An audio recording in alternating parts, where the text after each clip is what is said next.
Welcome to Solutions with Courtney Anderson. I'm Courtney Anderson, and this is episode 225. 225 episodes of this show.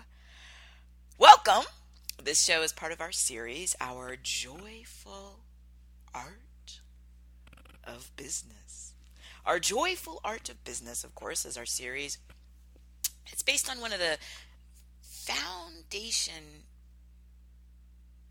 and guiding principles of everything that we do. And it's this idea that we're not going to be satisfied with just one metric. We're not going to feel satiated, full, just because we, quote, have a good job or have a fantastic grandson or have the best cat in the world or are in fantastic fitness, physical health. Those are all wonderful things, but one of the issues is that we're going to be holistic. As I said, not just one metric. We're going to be holistic, and we're going to think about what we do in terms of our work, and our work is just broadly anything, whether it's paid or it's volunteer, that we're doing beyond our own individual and family and loved one community. And when we use the term work, I just call it business, right? Taking care of business.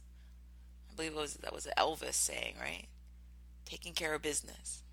And I had to mention that I'm based in Las Vegas, right?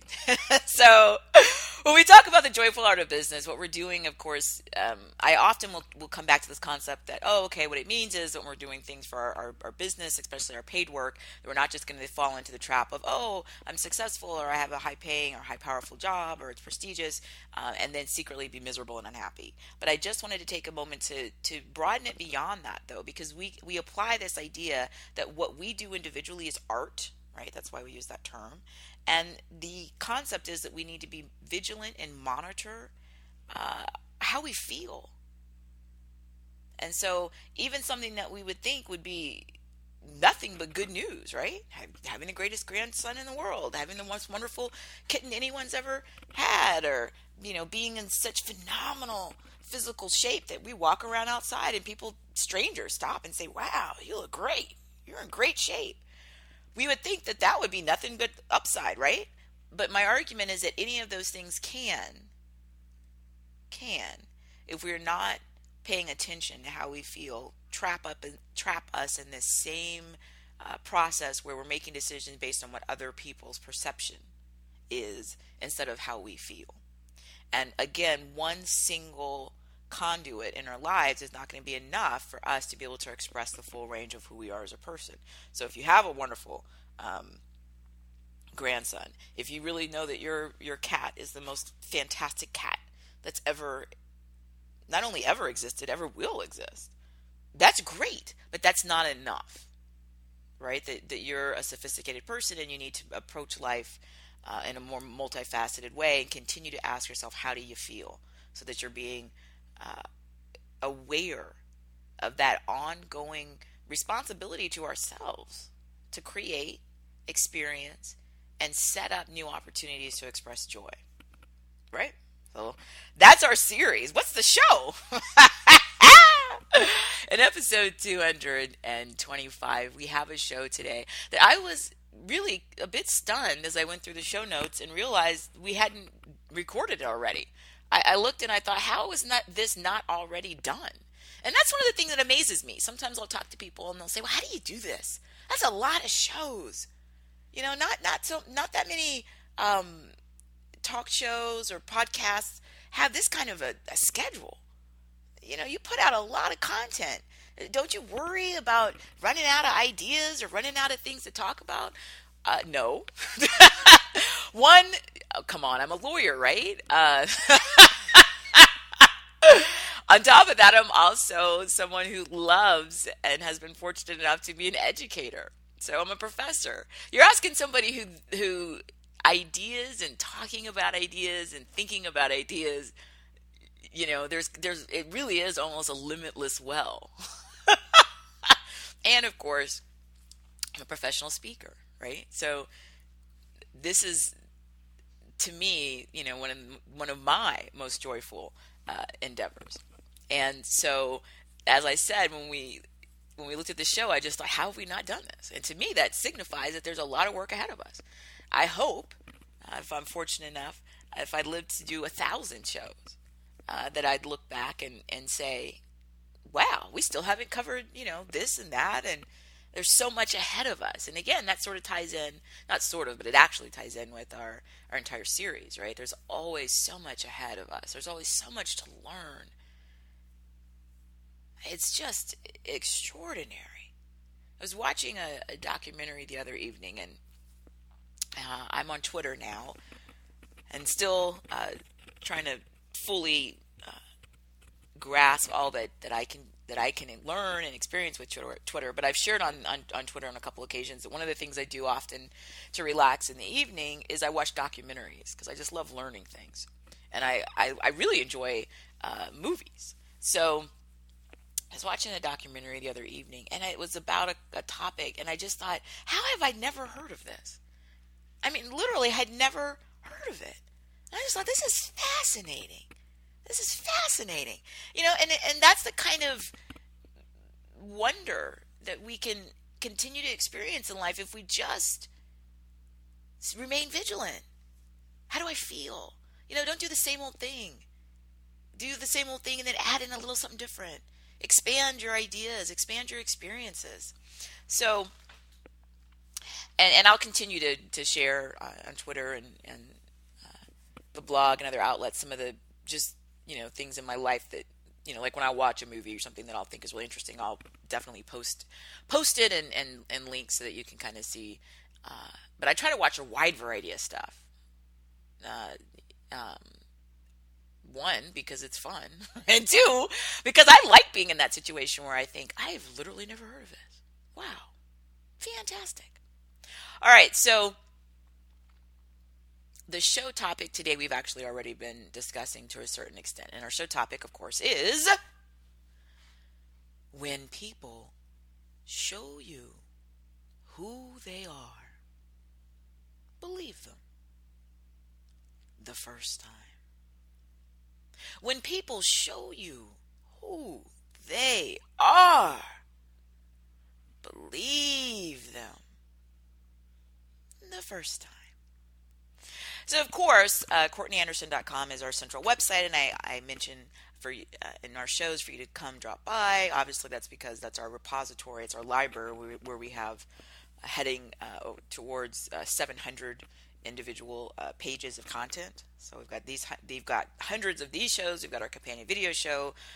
We've got the blog.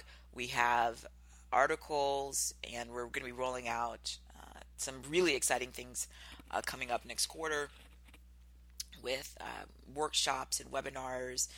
So this is something I hope that you bookmark, and then you come back and you grab information and ideas, and you use what you want, and continue to have us as part of your solutions that you're working through in your life. So this topic, again, it's originally attributed to Maya Angelou, and we've had many shows around some of the wise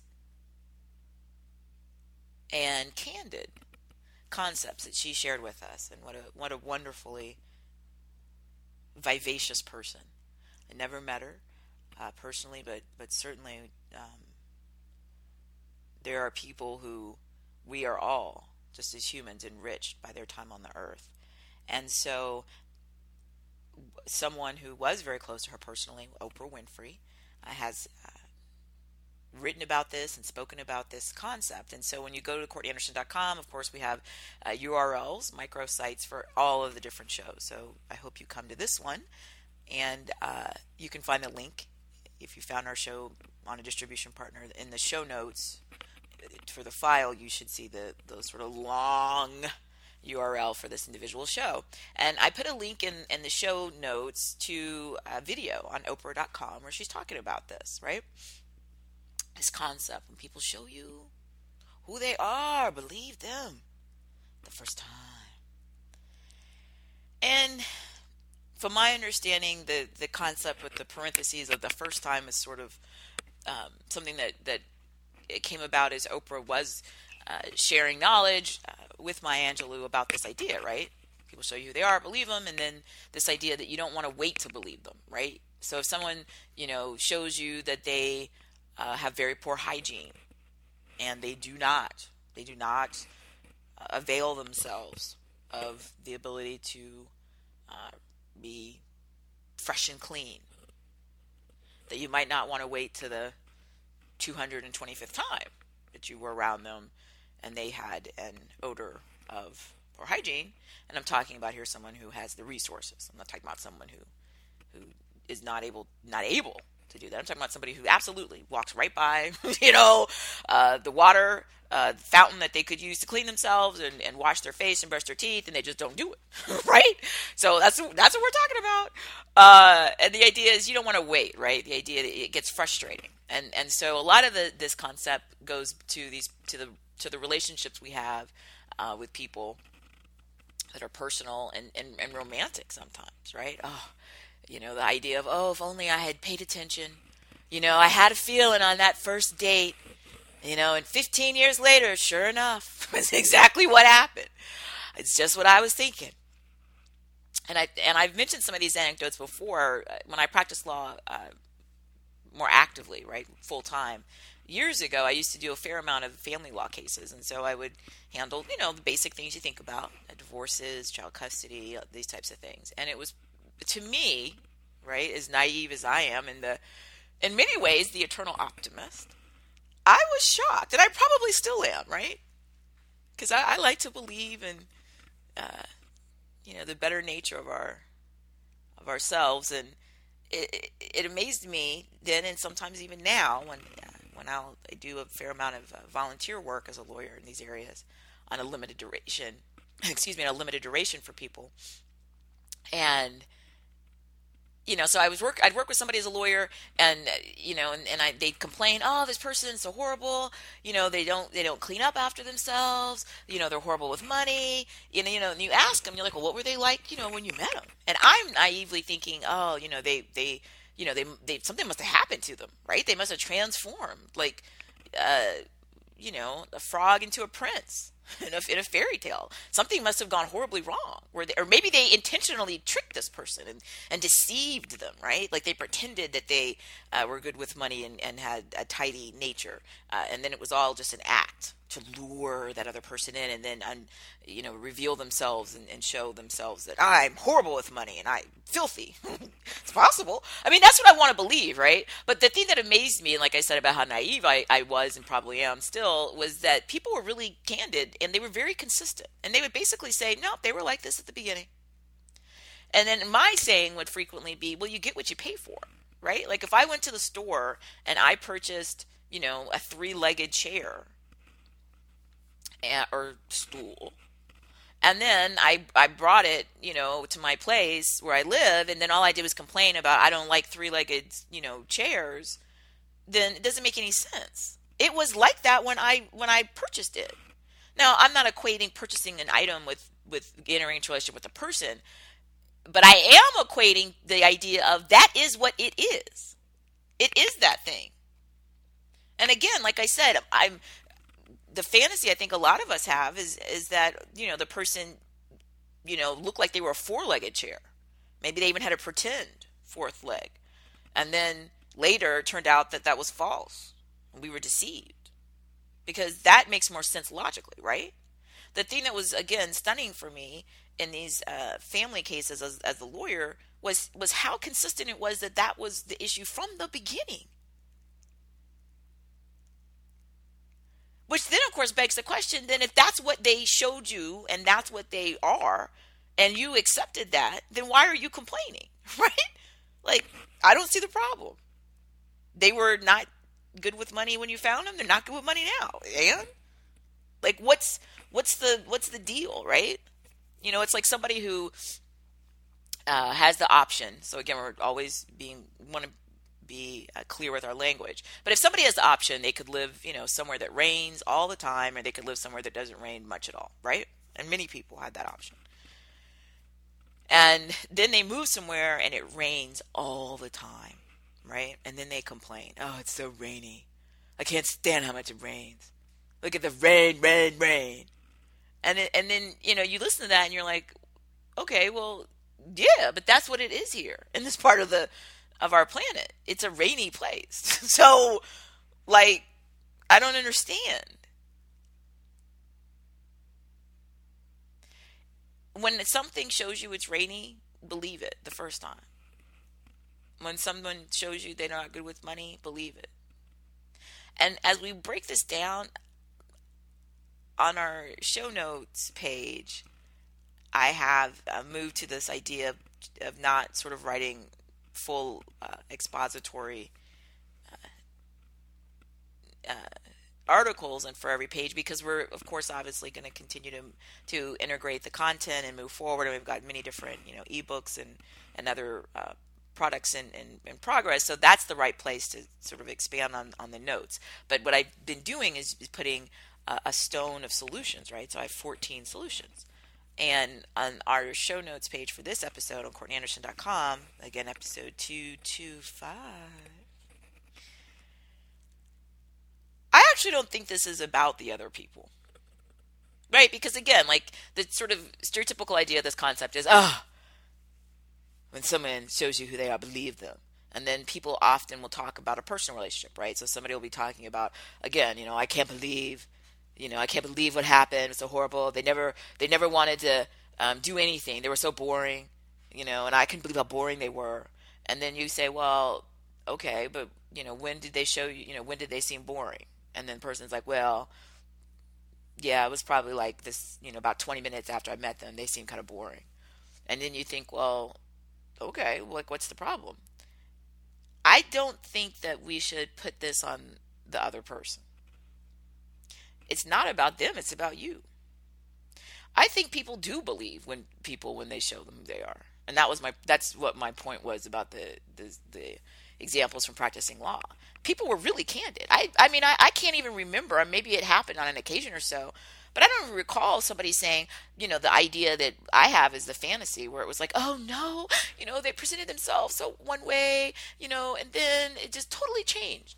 Even when people will talk about things that are really, really awful, physical violence, emotional abuse, abandonment. If you let somebody talk long enough, which is what we do, when we're great communicators, or we aspire to be, how important it is that other people keep talking. Because when we talk, we're not learning anything, right? And if I'm trying to get information, I need to shut up. That's the most important tool. If you want to learn stuff, just shut up.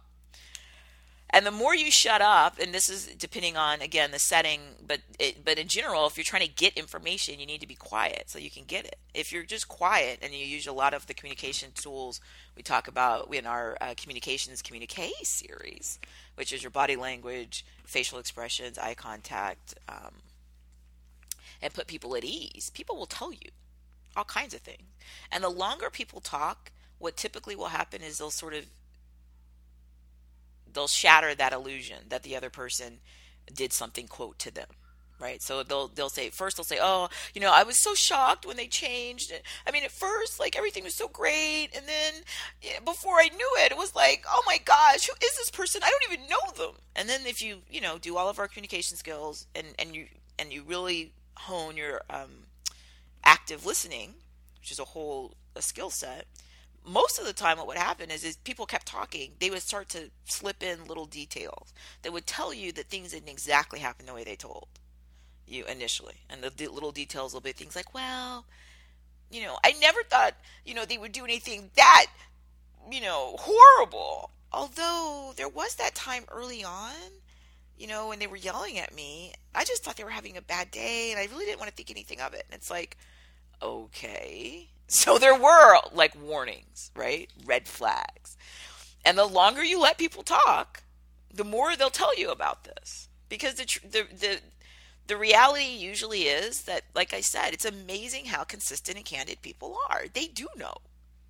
And again, I don't actually believe this is a situation of not believing the other person. I think is you just don't want to believe yourself. I don't think this has anything to do with the other person. I think it has to do with us, you and I. We're what's causing negative outcomes in this scenario. When other people show us who they are, we actually do believe it. The challenge though for some of us is we don't want to trust the truth because we have some other overarching need that's more important or desire. So for example, if somebody really wants something, right? Like let's say they have a certain job that they really really want, and this has been like their dream. Um, let's say they always wanted to work at an aquarium, and they from their earliest memory they wanted to work at an aquarium. Aquariums are cool. It's been their dream. They dream about being at an aquarium and working there, and this has been like their fantasy. Okay, and now they have an opportunity. They've interviewed and they've been offered a job at the aquarium. Now, even if you said to them, "Hey, how did the interview go?" And they said, "Oh, I'm just so excited. It's like the best aquarium, in this part of the world, and it has so many of the things that I've always wanted to be part of." There was maybe an issue. I mean, they did make me wait, 2.5 hours, and the person who interviewed me did use some, really, really inappropriate language, and and obscenities. But I really want to work in this aquarium, and I just know that this is going to be such a fantastic opportunity, and I've wanted this for so long, and I've been waiting for this for so long, and I know I can make it work. And I don't want to get in a situation where I'm letting one little thing, ruin, something that's so important to me, which is being at the aquarium. Okay. Basically the narrative and the fact pattern I'm describing is that thing where somebody will later try to argue that it was that the other person didn't show them who they really are, but that's not actually accurate. What's accurate is the other person did show you, but that didn't fit with your own desires and needs, right? So you just try to lie to yourself. And when I say try, we know that lying to ourselves does not work because we actually are ourselves. So even though it's a lie, we don't believe it because we're simultaneously ourself knowing it's a lie. So it's just really not an effective path. But people do it all the time, right? And some of the lies we tell ourselves we call rationalizations, right? Those are usually euphemisms that we'll use to describe to other people the lies that we're telling ourselves. Okay. The deal is that when someone shows us who they are, we do believe them. We see it, we hear it, we feel it, we observe it, we smell it, we touch it, we taste it. It's like, okay, it's raining. We get it. The thing that triggers the problem in this concept is what they're showing us doesn't fit. It's not congruent, right, with what we want. And so when that happens, this has nothing to do with the other person, right? This is about us. So if somebody wants that job, even though they had a really bad feeling in that interview because the person was using obscenities and was, rude and disorganized, and it seemed like, this might be a really not great place to work, they're going to ignore that. Well, that's also a lie. They're not ignoring it. They completely understood what happened, but their desire to be selfish for what they want is going to trump the reality of what's actually happening, and that's a very strong power humans have. In some ways, we can use that power for good, right? When you read these fantastic examples of people, right, who have overcome incredible obstacles, right? A lot of the way they were able to do that is by just turning inward and just using their sheer determination and drive and belief in what was possible. And we see this all the time, right? Somebody's a political prisoner, something awful happens, and they just are able to endure the most horrendous things and then come out and achieve greatness and be, a kind person. And that's because they were able to shun what was happening around them, right? And just go to this place internally that they created. So this skill isn't necessarily, it's not, quote, good or bad. It just is a powerful thing. Right? We create our own reality. And again, in many ways, you have to do this. And some of the things we do We do workplace safety training, conflict resolution. You have to do this, right? To disengage, to diminish conflict, to deal with someone maybe who's in a violent episode. There's a lot of things that we can do, and this again is a powerful tool. The challenge though is if you deploy the tool in the wrong way, it can be destructive. And that's where the saying comes from. The idea is sort of like, well, I thought this was going to be the greatest job, and then, all that happened is they yelled at me and used obscenities and called me names, and then when listen, you find out that was, there were signs of that from the beginning. And of course, we really will hear about this with personal relationships, right? So friendships. Someone will say, oh, I thought we were really friends. I thought we were best friends. And then they did that to me. I can't believe it. And then if you listen, right, employ your active listening skills, over time, the person will tell you little things, right? They'll try to, and sometimes they'll use words like that. Well, it was a little thing, and it was a couple years ago. And, now that I think about it, it kind of is what happened more recently. Well, yeah. Right? Because it's the same person. Yeah.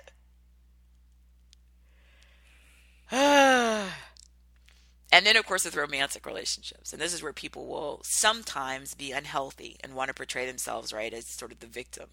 And they'll go through, oh, I just can't believe they did this to me, and my credit's ruined, and, it's awful. And okay.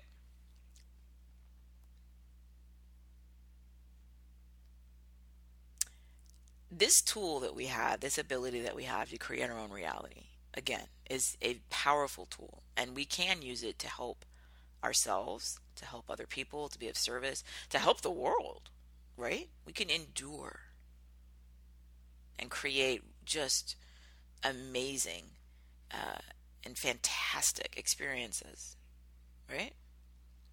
Okay. The really hard part that ties into our concept of practicing the joyful art of business when I was talking earlier about being vigilant. The really hard part is you have to invest in a lifelong practice of vigilance with yourself. Because the issue with this that comes up isn't because, quote, they, whoever it is, right, did whatever fill in the blank thing, right? Oh, they lied. I can't believe they did that. They stole. Okay, look, it's not about them. It's about you. And again, you in most instances, I can't say all, universal terms are very rarely accurate, but in most instances, there were signs. The person just didn't want to trust their own truth.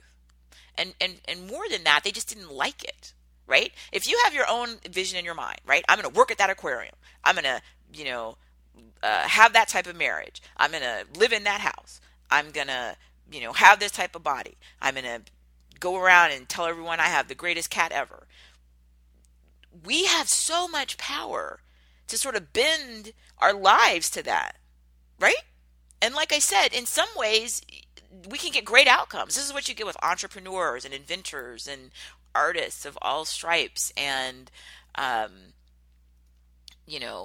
fantastic teachers and parents and all, volunteers. Like you can get somebody who just through sheer will, right, can make it so. And this can be a great thing. Again, this tool, though, is so powerful, it can be destructive. And it's destructive the moment we veer off into this the little branch where we go to the them, right? People show you who they are. Believe them. Okay, here's the deal. We know this because this isn't difficult. It's raining. Okay, then either get an umbrella or put on a raincoat or get wet. The challenge, though, is we just don't want to believe them. And like I said, there are instances where we get that sort of ideal situation in terms of being legitimately victimized, right? Where somebody really did. Maybe, there's con artists, there's sociopaths, there are people who really do intentionally structure elaborate lies, right? And that was their goal, was to harm you financially, emotionally, whatever. So that happens. The way that we try to guard against that is the thing that you'll hear from, generations on down in modern time. You got to give it time. Because I said earlier when I was talking about active listening and our communication, I said if you want to get information, you need to shut up. It works like that in life. people will put up a facade, right? But they're only going to keep it up if they know it's working. So let's say that somebody is a con artist. You read about these people, right? Men and women all over the world, that they find people and they lie and they pretend that they care about them. Sometimes they pretend they care about them as a friend. Sometimes they pretend that they care about them romantically. But their real reason is to, steal their resources often, right? They're going to, you know, steal their identity or take their credit or, take their car or who knows, right? Okay. People who are in that vocation, I guess we could call it. They're planners and they strategize. So they're only gonna keep the facade that they're really there because they care about you if they think it's working, meaning they're getting what they want, right? They're getting quote closer to you. Oh, here's my credit card, or oh yes, here's my house key, whatever. So one of the easiest things to do is just give it time and don't give them any feedback, negative or positive. Just wait and see. The challenge in real life, though, it's hard to do because remember, it's not about them. This is about us, right? What'll happen is this. People, and we talked about this in so many of our shows where we talk about bullying at work and all these types of issues, right? We talk about how people select victims. So this goes two ways. If you do have a legitimate situation where somebody really is out to do harm intentionally, they're looking for somebody who's vulnerable. They're looking for somebody who they can just sort of walk right in and fit, right? Be congruent with whatever that person's dream is, right? So whether it's the dream job, it's the dream best friend, it's the dream spouse, it's the dream, whatever. They will be that. They'll pretend to be that so they can get what they want. So the easiest thing to do to protect ourselves is we all have our dreams. I have all kinds of dreams. The key is you want to make sure that you share those with people who are in your community of caring. Community of caring, of course, that's the people who meet the test. My happiness is their happiness. My unhappiness is their unhappiness, and vice versa. I'm happy, they're happy. They're sad, I'm sad. And they have to have a certain duration of time. And the other thing is they have to be consistent. So if somebody, on Monday is like, oh, I'm so happy for you, that's great. And then on Thursday is like, you're an idiot, I can't believe you, you dummy. Wait a minute, that's not consistent, right? What'll happen is if I really wanted that person, I just wanted them, right? Then when I'll lie to myself and say, oh, it was just an aberration. They were just having a bad day on Thursday. Okay, here's the deal. Maybe they were having a bad day. I have bad days. You have bad days. Yesterday for me was not a good day. It was one of those days I looked up and thank goodness, I looked up and it was almost midnight. And I usually go to sleep relatively early. And a whole day had just been consumed with problem solving. And it was a really stressful day. It was not a super awesome day at all. I still am not going to go out and abuse someone else or steal or and that's sort of where what we want to believe is so powerful. And again, this is such a good thing for us. It's what gets us through. It's what gets people through serious illness. It's what gets people through, financial ruin. It gets people through, abuse, and it gets people through war and all kind of awful things. That's what gets us through, right? Just believing. The challenge, though, is we need to turn that inside and get ourselves to a place where we're really focusing on our own adventure and our own areas that we need always continuous improvement, and step away from this thing with other people. Part of what causes this problem is, again, I have a fantasy of what I want, right? And that person comes along, they sense that I have that vulnerability, so they pretend to be exactly what it is I want. And most of the time, it's not that difficult because remember, how do people get information? They shut up, right? And if somebody wants to take advantage of us, and we'll tell them how to do it. People do it all the time. They'll say things like, oh, it's always been my dream, to meet someone who loves ferrets like I do. And then sure enough, if somebody's trying to take advantage of us, what's the next thing they're going to tell us? You know what? That's so weird. I love ferrets. This may sound silly, but this is also the foundation of what people teach in business, right? How do you network with people? Because the powerful psychology and human behavior behind this is pretty consistent. right? We like people who are more like us. So if you want someone to feel like they like you, then you just pretend to be more like them. Um, at some point, it's called great salesperson skills. At sometimes there's a line and people say you're manipulative and it becomes, uh, you know, destructive. And that's what we're talking about. It's the same tool. It's just how you deploy it. And my argument is it's not them. We believed who they were when they showed it to us the first time. We just didn't want to. And that's not anything that they can fix. That's something that we have to fix. Why didn't we want to believe ourselves? Right? Part of it, sometimes we just get tired. Sometimes you think, I'm tired. I've been looking for a job. I'm all the hassle of interviews and rejection, and I'm just tired of it. Even though this job seems kind of yucky, and the people were yelling and screaming at me in the interview, but it's something, and I'm tired. Like, I'm just tired of looking, right? I just want to sit and rest for a bit. The best way in terms of solutions to handle this is just, again, to go to that truth, our own truth, and trust ourselves. Look, if you say to yourself, I'm tired, and that's the candid situation, and I'm just going to have to rest here for a while at this job until I get my energy back up and I'm ready to get back out there and go on to the right place. That's, I think, a pretty pragmatic approach. And as long as you are focused on your strategy, right? Maybe you're tired for 2 weeks. Maybe you're tired for 2 years. That's all right. As long as you have that strategy and you stick to it, okay, that's fine. Now you moved on. You needed to rest a little bit.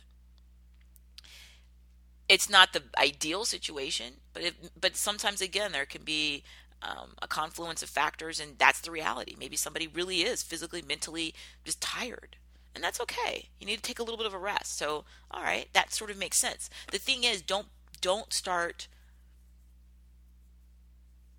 destroying yourself with these fantasies. And what people sometimes will want to do is move off into the argument. They'll say, well, are you saying people can't change? I mean, the reason why I saw they had problems, but I know people can change. Okay, that's a totally different topic, but yes, of course people can change. Most importantly, you can. Now, do you have the power over another human to change them? Of course not. You can influence their behavior in terms of the environment. If you're, their boss or their parent, with consequences, right? Society at large does that. There's a speed limit sign, right? There's a police officer to, give you a ticket, for jaywalking. That's what we're doing. We're giving consequence to people to try to control behavior. That's all that we're doing. And we do it through criminal, and we do it through civil systems, right? That's all what the infrastructure is set up to do. So I can control outcomes if I can have some input in the environment, but I still am not controlling that person's internal mechanisms. Because the same power that we were talking about earlier that can allow somebody to be, in a refugee camp under the worst circumstances, and just through sheer, willpower and using fantasy and belief, can sort of persevere and then come out of it and go out and do amazing things, right? That also is the same thing that can allow people to be incredibly destructive. And you have that power, but so does everybody else. And the self-destructive dance that people get in is, okay, so let's say it's somebody, and I gave an example a long time ago, right, that somebody's bad with money, okay, and let's say it's a romantic relationship. And the other person is just, oh, I can't believe they're bad with money. The person who's, quote, bad with money, they know it, right? Because, again, when we lie to ourselves, it's not actually a lie because we are ourselves, so we actually know it is a lie. This is why it's so fascinating, right? There are all the layers to it, right? So how do I feel when I'm around somebody who thinks I'm not, quote, good enough? How do I feel? Well, the answer is we don't feel awesome at all. Sometimes I might feel awful. And we all have our different interpretation. What somebody thinks is clean, somebody else may think that's filthy, right? What somebody else thinks is, quote, good with money, somebody else would think, oh, that's the worst I've ever heard of. These things are to some degree relative. Of course, they're extremes, but my point is it feeds itself. So unless I'm a manipulative, con artist whose goal is to hurt other people, right? If I'm not that, but it just so happened that I've in life am around someone who's disappointed in me, right? because I'm not good enough at whatever it is, I feel bad. That makes me feel bad. And again, if I was a con artist, I don't feel anything. I don't care at all about them. I'm just using emotions and manipulation to get what I want. But that little subset, how do we, again, like I said earlier, how you fix it is you just give it time. You give them no response. You make it difficult for them to quote read you. So you're just very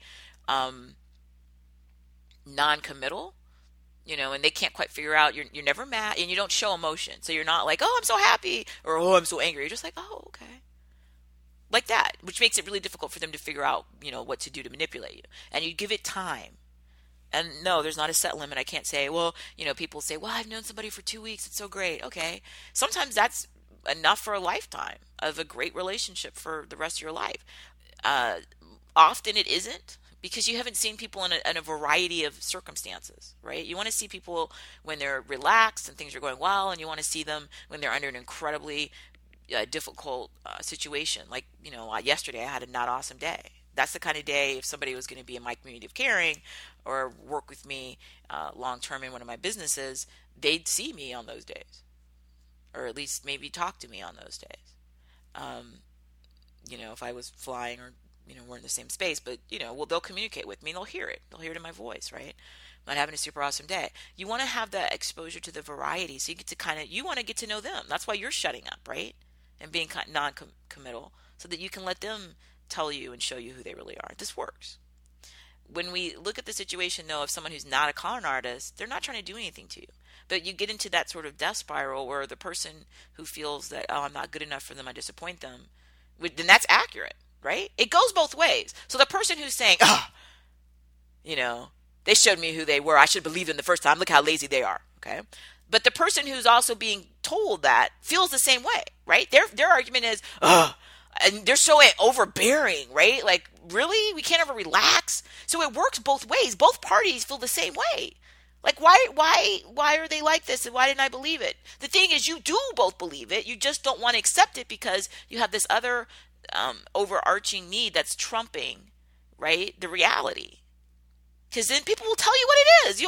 When you listen, like I said earlier, in these cases as a lawyer, people will tell you if you just keep listening. They'll say things like, oh, I knew about that problem. They were so lazy, but oh, they were so good looking, or oh, they had that wonderful, hair color. I always thought that hair color was just the best hair color.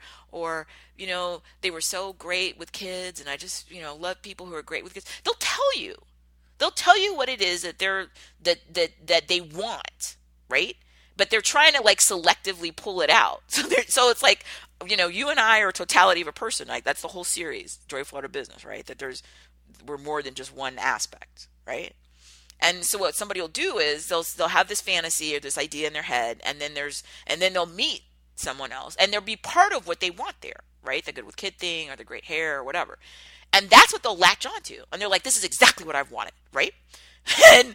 But they're trying to extricate just that one aspect from the whole rest of the person. The other parts that are lazy or bad with money or boring or, like to dance to loud music at 3 a.m. and they don't like to do that, or whatever it is, it's irrelevant what it is, and it's so unrealistic. I couldn't separate a part of you from the rest of you. It's all of you. As we were saying a few minutes ago, we have our super awesome days, and we have our average, and we have our awful. And that's all of us. And then we talked about when we're trying to see, if someone potentially will be or stay in our community of caring, you're going to experience them under those circumstances. It's the totality of them that you accept. It's the totality of them that you care about. This sort of childish idea that there's part of somebody, if I could just take that part and leave the rest of it. And people will say things like that. Adults will say stuff like that. If I could just take that one part, it'd be fantastic. Oh, what? It's all of that. And I want to end this show on this idea. There was a really sad example where somebody was saying that they'd had somebody who was deceased, like an older relative, and the person would say to them something along the lines of, "I love you, but I hate your ways." Right? I love you, but I hate your ways.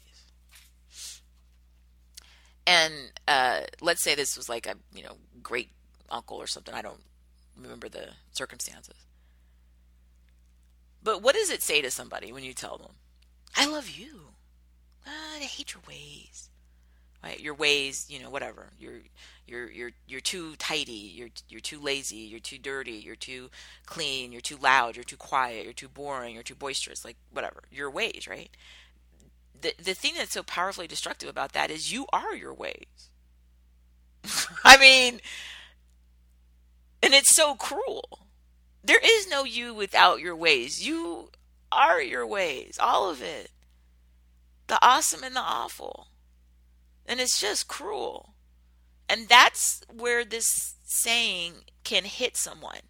So if it's not that con artist, and we already talked about how to identify the con artist, as soon as we identify they're a con artist or a sociopath or trying to do something bad to victimize people, then we were doing our non-committal. We shut up and listened and let them reveal themselves. We didn't give them anything that they wanted, which would of course reinforce their behavior, pretending to be what we would love them to be. And now we're safe and they're gone. They've moved on, hopefully to a better life and hopefully maybe changing and becoming healthy. In worst case scenario to victimizing somebody else, but at least they're not, destroying our lives. Good. This idea with other people who aren't like that sort of, malevolent abusers,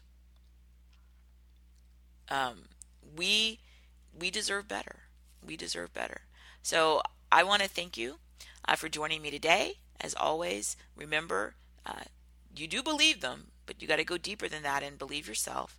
I want to thank you for being here for episode 225. Come to CourtneyAnderson.com. I am on Twitter at @ZealousBusiness, and I look forward to continuing to be part of your future solutions.